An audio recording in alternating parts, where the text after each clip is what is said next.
Good. Hello, everyone. Welcome to Indigo Goddess. I am Lindsay, the Blue Pixie, and I have here with me Tracy and Ashley. Tracy, I met her through a healing group that we have, and we do meditations and things. So she's been really fun. We haven't known each other for that long, but I feel like we are kindred spirits for sure. Ashley and I have known each other since we were in our mom's tummy together. We were born about a month apart, and she's always been an amazing intuitive friend, and I'm grateful to have her in my life. Grateful to have you too. Yay. And Yeah. So I'm Tracy, as Lindsay said, and I met her through our healing circle that we have a group on Telegram.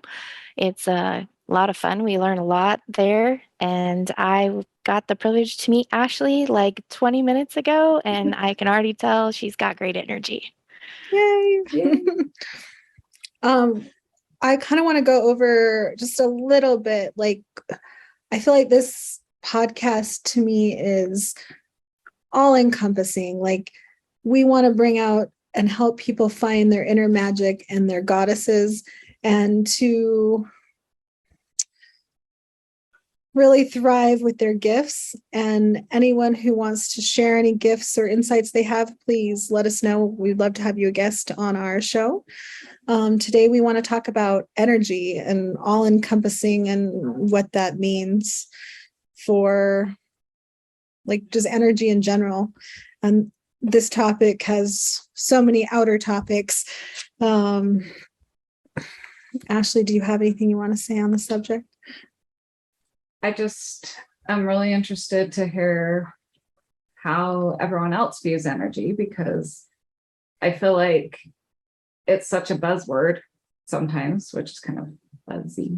I don't know, but energy can mean a lot of different things. And so for me, like when we're talking about energy, I think of the energy work we can do, which is just tapping into the matrix or the grid or whatever it is that has all the knowledge of what has been and what will be, and using our connections and our ability to sense it and to know it to help others and help them raise their vibrations so that they can tap into higher and higher energies. So Absolutely. And Tracy? I've been learning a lot about energy, and I think I understand it really deeply, because I feel like everything we learn in this environment is surface level.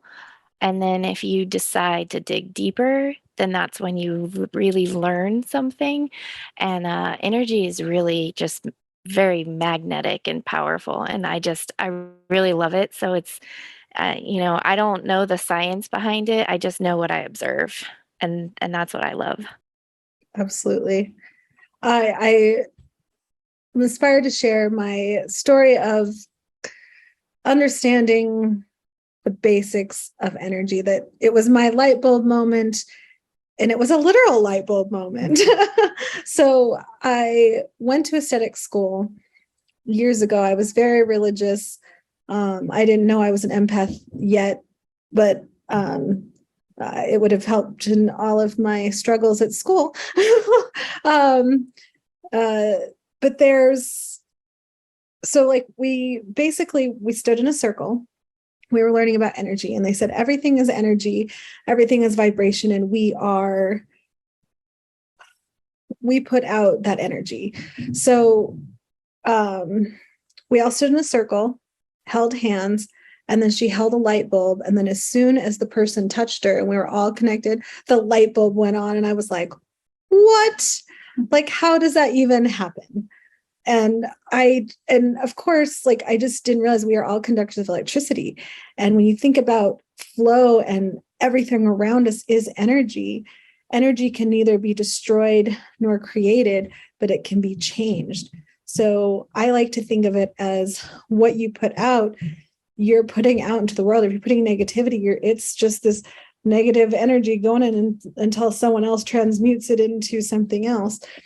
So I like to put as much love, and if I'm feeling sad or from anyone I bring it in and try and send it back out with love, and doing everything in being mindful of my actions, because everything is energy. Yeah, and I'd like to add to that. So the way that I see that in my head when you talk about that, it like paints a picture for me, and then I can understand it in a visual sense. So it's really pretty because what you're talking about is transmuting energy. So if you, for example, put out a negative vibration and I choose to perceive it in a positive light, that's me transmitting your intent into something new. And so that's what I see when people talk. I see how those missing parts, you see this end and this end, I see everything in between and how it works. And that, I just love how my brain works like that, because it's always like, oh, I should have known that, like, duh. And it's funny because the energy you feel, that's how you transmute it. So when you meet somebody, right, and they just lost a family member and they're very upset, you feel that with them, right? You feel that upsetness, even though you weren't as close. But to transmute that energy, you need to start visualizing happy moments for this person in the future so that you can transmute that loss into something and you manifest for other people happy times, because nobody wants to be sad. No, I mean, the idea of being sad is to learn or understand something in that energy. So you need to be in it for the moment, and then you need to release it, and that's where people often get stuck energy inside the body. It's by not actually feeling it. Like, feeling our emotions is so important. And it's like, I used to be so upset with myself to be sad, and then you're just adding to the sadness. It's like, you know what, I'm going to be sad and I'm going to put a bubble around myself, so like I'm not putting it out.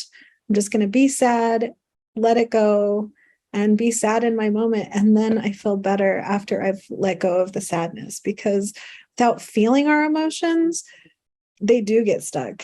And being a massage therapist, like, I have had many people have emotional releases on my table from different spots, because muscle memory also holds trauma. And then it's like a thought and a release and some sort of emotional release, whether it be anger, crying, or even I've had laughter. It helps release those stuck energies that get stuck in our body as well. Well, and isn't that why like light workers are so important right now, is to help people move into a different space and to help them find where they're blocked, where they're stuck, and transmute it into something beautiful. And by learning that you're safe and that you're okay during like moments where you feel like you're not okay, and learning to go back and tell yourself maybe in past moments that you'll get through it. There's been several times lately that me and Lindsay are like, oh my gosh, we're our higher selves. And maybe little Ashley or little Lindsay's in terror right now, and they just need to hear everything's okay. And to just help ease that and help it go through is a blessing to be given to help others too. Mm-hmm. It's important to know that there will be ups and downs, and to sustain such a high level with the world it is now, we are rising the vibration, but when there's so much wibble wobble, and if you are an empath and you feel those, even if you don't realize you are, the collective energy is affecting everyone. And so allowing you to feel those things and knowing that there will be ups and downs, and that to rest and allow yourself to feel and not be upset with yourself if there is a low, because when you're in the low is when you learn, and then you can rise even higher than you were before because you've let something else go. So it is a process of give and take for your energy as well. That's been a hard lesson for me. Sometimes I'm like I know, because sometimes I feel like we take on what people see and say about us even if it's not negative. Like, I'm the person that's always happy. I'm the person, so like for me not to be happy, I feel bad that I'm not happy. And I'm like, I don't want to bring everyone down because I want to bring everyone up. But even unicorns cry sometimes. You know, I don't know. I like that saying. Yeah. And I think that's something that we're often taught that emotions are like a roller coaster and you're just up and down and up and down. And I don't like that line of thinking, because then that just kind of keeps a cycle of you not becoming your higher self. And that's why I like the steps. Like, you sometimes you have to take a few steps back on the staircase to learn the lesson. And then that way you can take 4 or 5 steps going up the staircase. So you can take what you learned from that lower vibrational moment to your higher vibrational moment. And I think that's really important, because we do, when you're down, you're feeling that heavy energy, because when energy becomes stagnant, it becomes mass, right? It becomes heavy. And so it has that weight to it.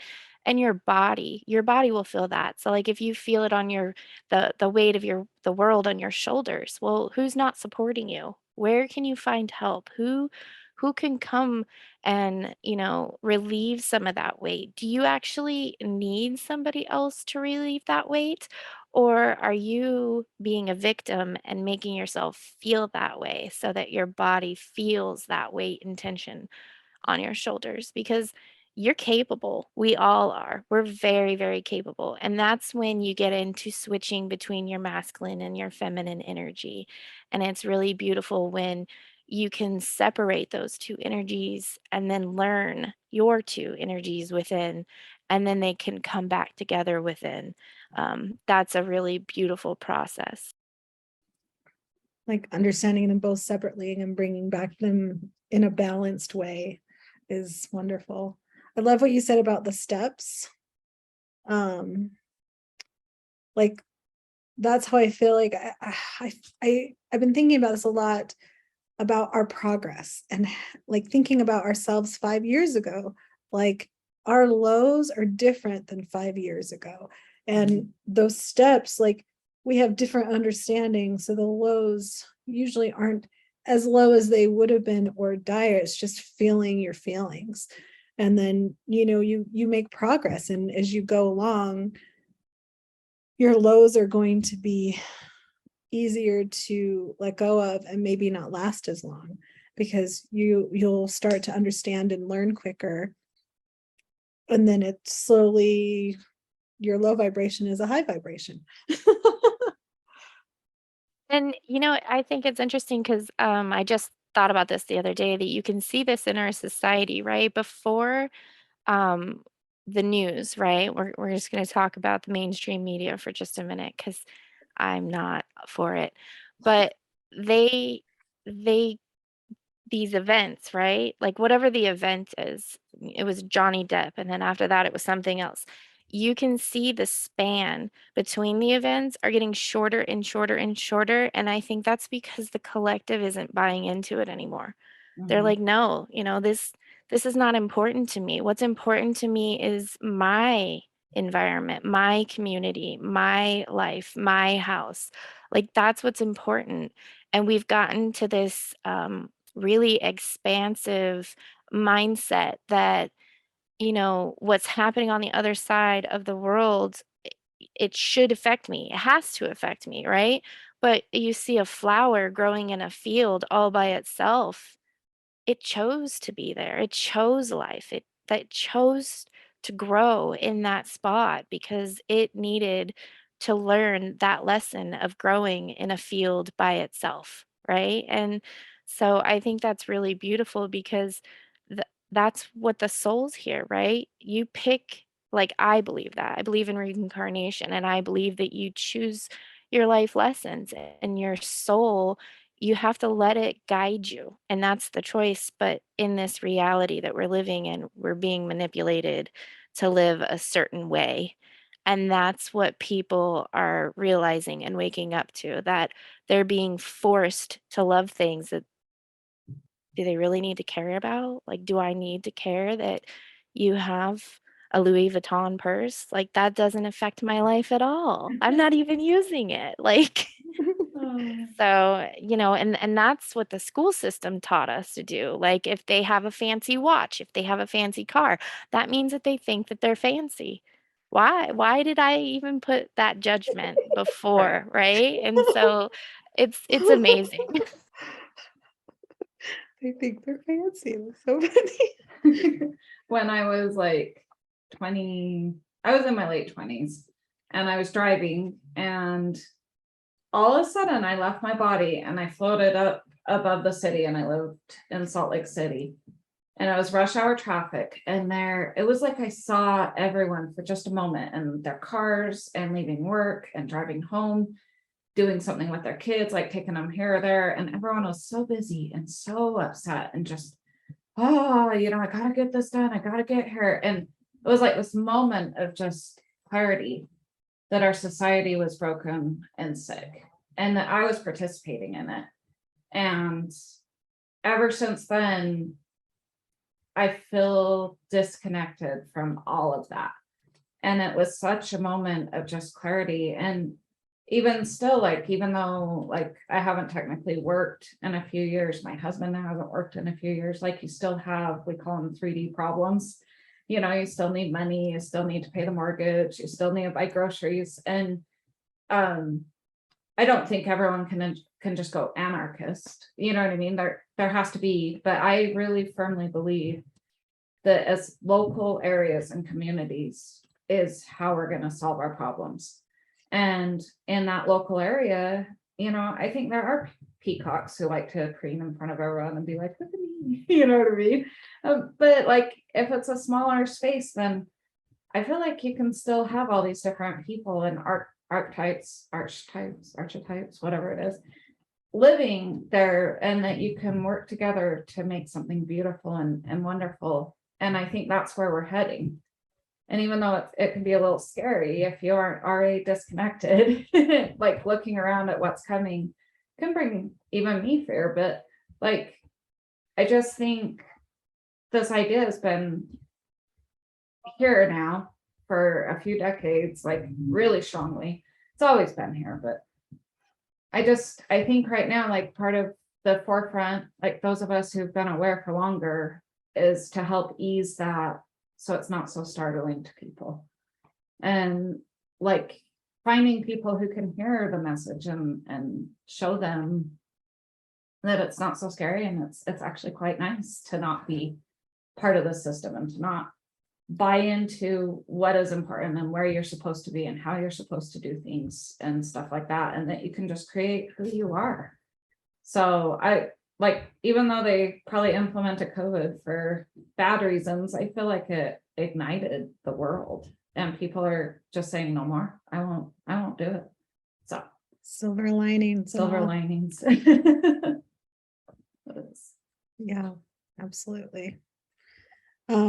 I love like stepping out of the matrix as you were, like doing following your heart instead of following the money, following, even if it sounds, the energy exchange, they're doing something you hate, doing something that you are in an energetically bad environment.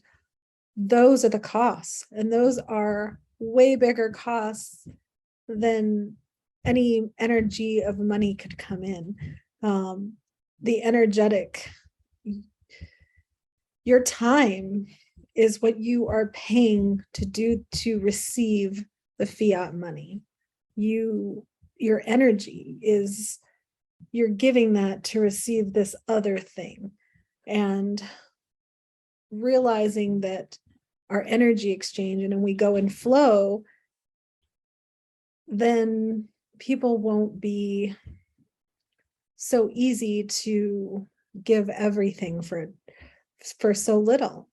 Once we realize that, like, holy crap, like, you are not treating me with respect to my energy, what I'm giving for work, I'm going to go a different direction because, like, thank you, silver linings of COVID, like she said, like I haven't worked in a couple years. I found painting, I found my true work, which is what I wanted to do, is like the energy and the readings and helping. And yes, and I love to trade for those things, but I am okay receiving money because that's an energy exchange, but only from the people I choose to, or like who find me.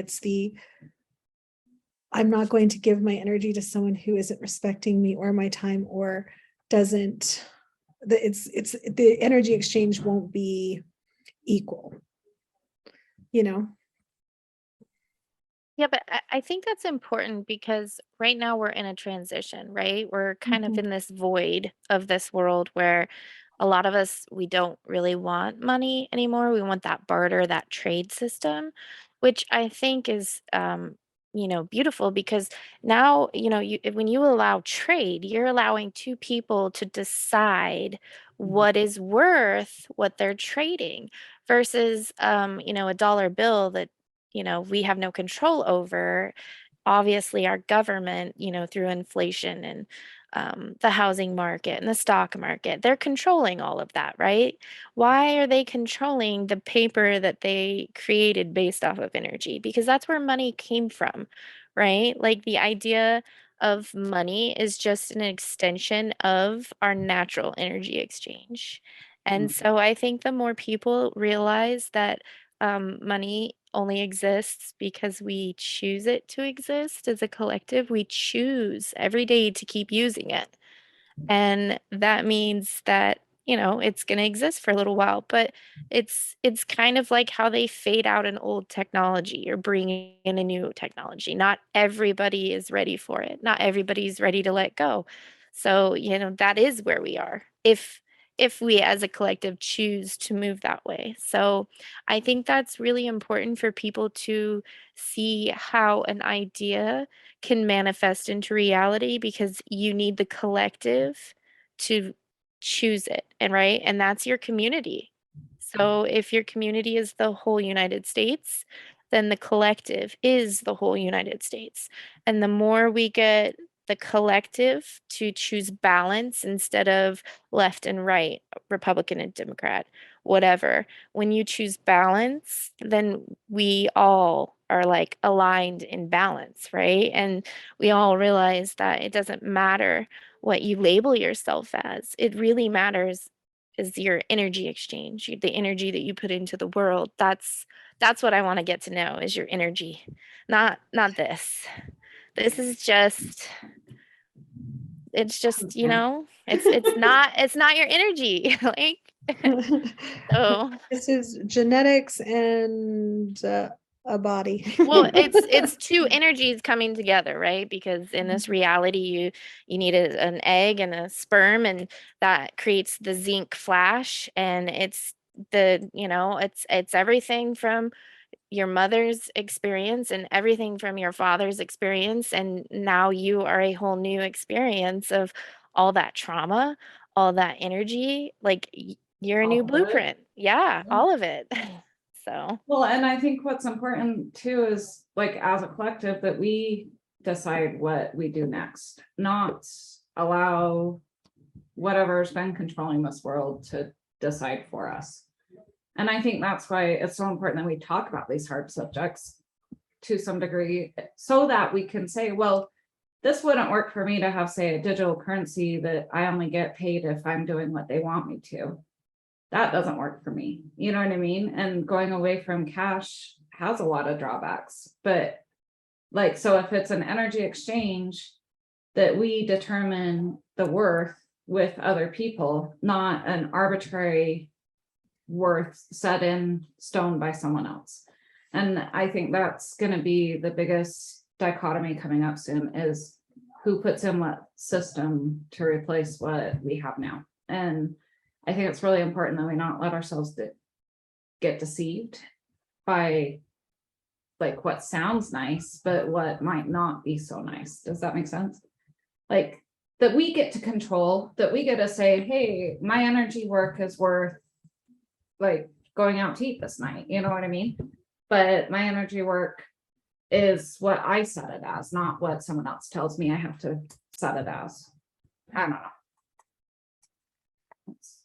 Yeah. But that's something else you have to think about is I feel once people start doing the things that they truly love doing and they're not doing the things that they're being forced to do to participate in a system that's clearly controlled, Mhm. I think there'll be less need for healing because that's where I think sickness and illness, like all this trauma that you have, that manifests into inside you because you are a whole universe inside you and your universe projects outward, right? And that's your reality, what you see, what you believe.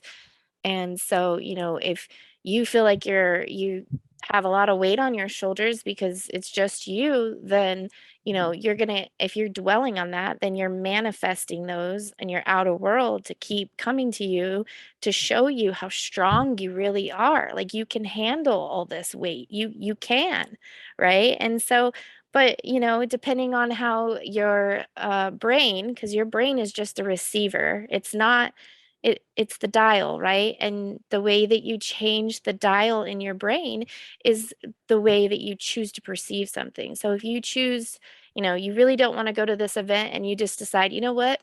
I'm just this is going to be comical to me. This night is just going to be funny, full of laughs, and you go in and you start finding, right? That's how your brain starts finding those comical moments. That's how you tune the brain into using the energy that you want to. And when you realize that you can do that, like you're a magical pony at that point. Like, I love it. yeah.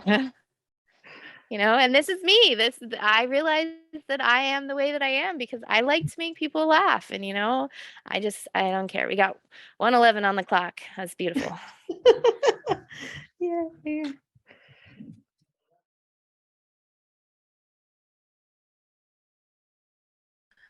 It's the sound now. Yeah. It's really weird. Can you hear me now? Yeah. Okay.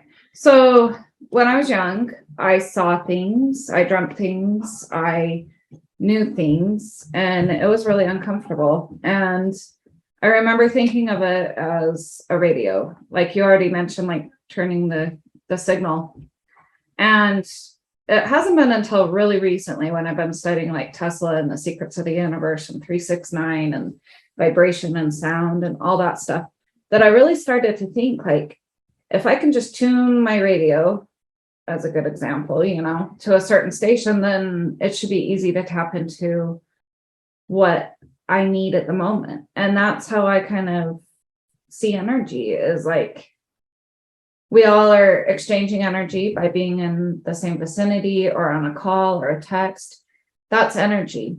And when we're having an emotion, that's a certain vibration. And so when we have something, say, traumatic happen or something good happen, that's got its own vibration. And so our body is literally vibrating at the rate of good and bad experiences, kind of all going on in your system at one time. And sometimes you feel better and sometimes you feel worse. And so to me, I think energy is like, we're like gardeners tending our own, and we want the good to raise up and we want to keep the bad and transmute it into good. And so I feel like you almost like see it when you're doing energy work. You can see or hear or feel it clear as day. And like I was doing energy work on Lindsay recently, and there was a part like on her back, and it was like just stuck. And it's like this kind of color blob, but also a weight and just something that like you had to get into to release. And I just feel like energy is so interesting because when you start to think of it in ways that seem more manageable, then it becomes like a powerful thing that you can manipulate or clear or do well, do good things with. And so when you think of every interaction is an energy interaction, it really brings about the importance of how we do it and how we talk to others and how we talk to ourselves. So that's kind of my like experience with it from a young girl to now. So I have a question for you. When you're working on somebody like that and you said it was in her back, was it like in her shoulder? No, it was in her like rib cage area in her Rib back. cage. Okay. I And really so thought solar plexus. I thought it was maybe orangish colored. that's what I was going to say. What did you Oh, experience yeah. like when you hopefully Lindsay feels okay to, Oh, share yes, this, but please. like what did you feel? What did something come to you, like an image, words? Like what did you experience when you work on that? In my experience, everyone sees different things. For me, I usually see color. I always see like each energy, chakra, vibration. We can do a podcast just on that. But I see in the colors of the chakras usually. So that helps me know which area maybe needs work. And so like, but for that, like it just felt like a black blob of energy. Like even when she like was talking about it, like it felt dense and like I could physically feel her like taking it and lifting it. When I do energy work, that's how I feel it. Like it's like I'm blocking the stagnant energy. Like if you think of the wind flowing and then the wind just maybe just being it's not even good. Water is better, like water flowing and then just like a stagnant little thing where the leeches are, like there's no flow there. That's how the energy goes and it gets stuck, and figuring out why it's stuck is interesting. It could be a thought, a memory. So when she was doing it, I don't remember. I think I had some thoughts of what it may have been. And then it helped us work through that. Because I'm getting this color and then it triggers conversations to why that might be. It's like intuitively, and then it helps release it. And I can't remember exactly. Squirrels in a tree, and that helps. Oh, yeah. Oh my gosh. So Ashley sees past lives. And so like she helps unstick like past life things. And like, so that's what I remember. She saw that I witnessed something that was like, I was a tree or something. And I witnessed these squirrels being electrocuted, but there was nothing I could have done as a tree or a tree spirit or whatever. We also thought I could have been a fairy tending to the tree. That seems more likely, but whatever way, like I witnessed something, and just knowing that, like I saw it, like I saw the squirrels dying, and like in this reality and in this understanding, I understood that it wouldn't have been my fault. And so it helped me kind of release that. It's silly, like it sounds silly, but like so silly. But it helps so much. And I was like, oh my gosh, like that makes sense on a number of levels of this, and this. And like it pertained to several things that helped me release in this life, if that makes sense.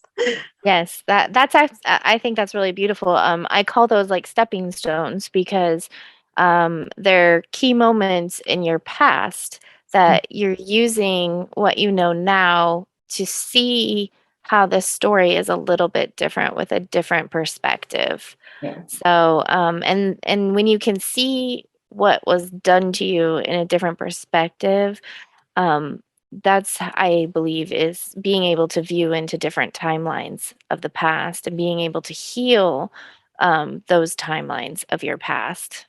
So it's really beautiful because, that's the thing is time and space is not what they, taught us. And you realize that on this journey. Mm-hmm. And with understanding comes healing. Like, all right, I'm going to do it. I'm going to bring Harry Potter into this, but I do this. It's my philosophy here. But like, when Dumbledore is talking to Harry after he's seen this really traumatic thing, and he said, if I could tell you to go sleep and just tell me later. And just, he said, but I know better as an old man, he said, talking about these things, getting them out will help you heal. And it talked about how, as he talked about it, he was right. It was almost like this black ooze, like leaking out of him or whatever. Like, you felt better, like, because his poison was releasing, because it was like these things that he saw that no one else had seen. And that is traumatic. And just talking about it and letting it go helped him heal. And understanding a situation, even if you haven't thought about it in years, you can still hold on to the trauma from it. And then going back and understanding releases that. Energy follows thought. That is something I was taught in massage school that really helped me understand that it's not about like trying to, like, energy follows thought. Like, you're saying, okay, I want this to do this. And you're literally moving in the way and be like, okay, I'm going to take that and send it out with love. And it will do it. Like, it obeys thought. Thought is energy. And if you don't think that there are millions of zooming thoughts out there, what do you think the internet is? Like, if you don't think our thoughts are doing the same thing, then you're not paying attention. Just kidding. I don't know. But that's how I think of it. Well, no, it's true, because everything is an extension of self. So to have Wi-Fi, we have to have it ourselves. Like, if you think about it that way, like, I really do believe that in the future, we're going to be a telepathic, there isn't going to be any lies, because, it's interesting, because if you look at, like, the way that our government is ran, there's always stuff that's redacted, right? To protect somebody. Why do they need protection if they're being honest? Right. Why, if you have nothing to share to this world except for your honest truth, and it's your story and it's you don't need to hide anything. You don't, and they always say, oh, well, don't have this because they're listening, they're always listening. Well, I got nothing to hide. Keep listening. All I have is my truth, my observation, my story. And if you want to know it, then ask, because I'll tell you what I see, what I believe, but don't get mad if I see something differently than you do. Just, it's a different tool. It's a tool used differently than you're using it. And that's what's beautiful about this place. Absolutely. Yeah. Well, ladies, that kind of feels like a stopping wrap up point. Is there anything the two of you would like to share before we wrap this up? So this silly story keeps coming to mind. Oh, I love it. So Kira, my daughter, was in dance, and every time that the rehearsal time and the show came around, I get all frantic, and I do not do hair and makeup well. And I'd be like, oh no, we got to fix her hair. And this was like a lot of years ago, 8 years ago now. And every time, and I would be like, I'm going to stay calm and centered. And it doesn't matter if her hair's straight or in a ponytail, like, we're just going to go. And then around will come the rehearsal, and I'd just be like, what am I doing? And I finally had this memory of going to a party that was a dress up party, and I was not dressed like everyone else. And the mom hurried and took me into another room and gave me like a princess wand and princess crown and was like, oh, now you're a princess. It was a dress up party, like in costumes. I went just in a church dress, you know what I mean? And I was mortified. And it is this funny thing. And even talking about it, I still have a little energy built up from it. But I was imparting that on my daughter. Like, and I was like, what am I doing? And she's like, Mom, it'll be okay. And she just couldn't understand why I was so upset. And I just think it's so important to help people move on from moments like that. And to be like, what, it's okay that you feel that way, that you feel crazed or you feel scared or you feel angry and you can't understand why, because there's a reason. And like to love ourselves enough to find the reason and clear it and let it go and feel those feelings and just be done is so helpful. And like, that's why I love like having Lindsay, because we had a shared childhood, very different, because she was like kind of popular and had a lot of friends. And I was more the kind of lonely, nerdy girl, you know what I mean? But like seeing things from Lindsay's perspective has helped me heal that little inner child and stuff. But I think the ultimate thing I'm saying is like, if you're stuck, there's a reason. And like finding that reason, like through meditation or just getting those thoughts and following them through to the end is so important. And just letting your vibration grow higher and better by loving yourself to say, yeah, as a little girl, that would have been mortifying and that would have sucked. And I see why you were worried for your own daughter that she wouldn't go through a moment like that, you know? But of course, she's going to experience her own things in her own way and stuff like that. And we can't protect them, you know, fully, but we can be mindful, I guess. That's Lindsay's favorite word. It's my new favorite word is mindfulness. But just to be mindful of the way our past energy is affecting us and the way we affect others with it too.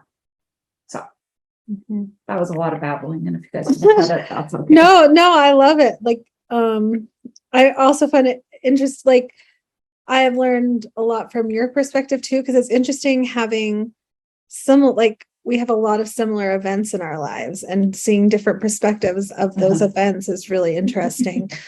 As well as like, it's funny that you would describe me that way, because I would be like, I like seriously beat to my own drummer. And like, I had no idea what was going on. I was just like friends with anybody, and I'm like, I love you all, unless they were mean to me. But everyone wanted to be in Lindsay's sphere though. They wanted to. Really? I see, and I'm just clueless, I guess. It was good. That is silly. Probably why people like you. Oh no. I am grateful for like just all of, like, I feel like I've had so many paradigm shifts and so many bubbles pop, but with each one, they have been like the first ones were like traumatic, and the other ones were like, oh, okay, that makes sense. And then like once you like it's once you get to the point of searching for the truth, then, and having the courage to like, if this information, I can only know what I know with the information I have.